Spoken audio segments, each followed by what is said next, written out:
वो कायर होते हैं अर्जुन, जो अपने कर्तव्य को अधूरा छोड़कर मृत्यु के चरणों में शरण लेते हैं।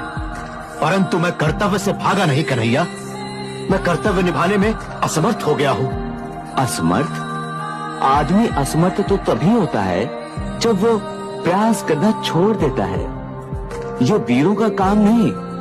वीर तो अंतिम सांस तक प्रयास करना नहीं छोड़ता।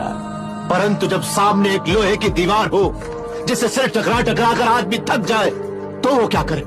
तो वो उस लोहे की दीवार से सर टकराता ही रहे। टकराता रहेगा तो मर जाएगा। उसी प्रकार मरना ही तो वीर की शान है। कर्तव्य पालन उसे कहते हैं कि लोहे की दीवार को टकरे मारता मारता ही मर जाए, क्योंकि संभव है कि उसकी अंतिम टक्कर से वो दीवार टूट जाए।